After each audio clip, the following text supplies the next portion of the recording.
Chris, could you tell us how did you end up in IbogaQuest? It's a long story, but I'll tell it short. I was given opiates for pain. This was years ago. And like a lot of people, got dependent on them. And then when the pain went away, I was stuck and the doctors didn't give me any help. So for 10 years, I was running around, you know, being doing horrible things to get pain medicine and lying to people I love and stuff like that. I was 49. I was in a toxic relationship, and I decided I wanted to change my life. So I came to IbogaQuest, and I did Ibogaine, and it worked. It wasn't easy. It was very difficult, actually. My life just kind of, I explain it like I was shot out of a positivity cannon. Like everything was really positive. I was just filled with creativity. Everything changed just for the positive. It was really a mystical experience, and it saved my life. I was on my way to dying one way or another. My heart was already close to death, but not quite. And then, so I had like a 4-year period. I was in New York City. I had left my wife. Everything was just great. And then I got the COVID shot, and I had a really bad reaction to it. My body did. And I had inflammation in my brain, and I was dying, literally dying slowly, but actually kind of quick. And the doctors weren't helping at all. So I did ayahuasca, and the ayahuasca said, call Barry, tell him what's happening. And Barry said to me, get rid of your stuff and come here, move here. And so I got rid of everything except the guitar and a suitcase. And I moved here, and I was too sick to do Ibogaine. So they sent me to a naturopath, and I went on a special diet that starves inflammation for 6 weeks, and I gained like 10 pounds, and then I was ready to do Ibogaine. One of the main side effects from the inflammation in the brain was memory loss.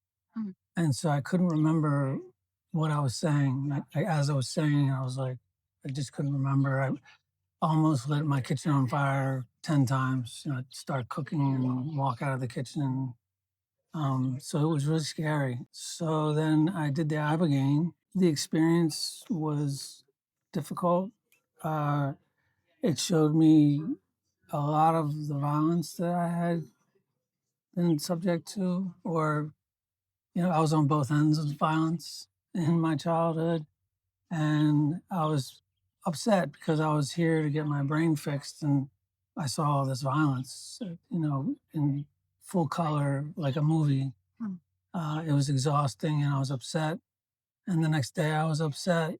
And I think the day after that, I realized, that as a young person, I had no tools to deal with that kind of trauma, violence. And I also just thought that that's what the way the world was. So I thought it was normal. After showing me the violence, it lifted it off of my shoulders. And I realized that the violence was there inside of me.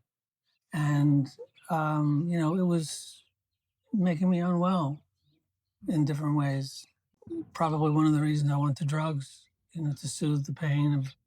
But as soon as I realized that, like that I felt better from that trauma, I then realized my brain was functioning perfectly fine.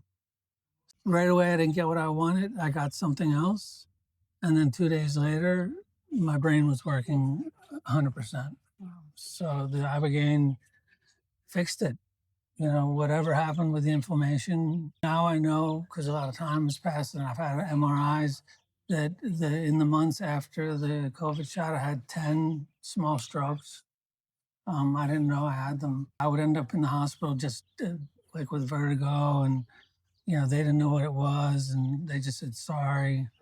After healing here, it took like 6 weeks for me to go from almost dead to feeling great. I decided in my mind that I wanted to stay. and I wanted to pass the gift on that I was given. And fortunately, Barry said yes. I live here now and I work here. And, 27 years in New York City was awesome. But, it was time to go. And I have this beautiful new life where, every month I get to be part of people's process in one way or another. In my free time, I'm in this beautiful nature and I have time to take care of myself and work on creative projects. And so, had I not almost died, I wouldn't have had this awesome life change. Yeah. And I also fell in love again, which I never expected to have happen. There was a lot of trauma involved in my marriage. Not all, there was some beautiful stuff too, but there was a lot of trauma. And I just figured that I didn't want to be part of that anymore, but it happened. Love came back into my life and romance, and that was really unexpected and awesome. And so that's kind of the story.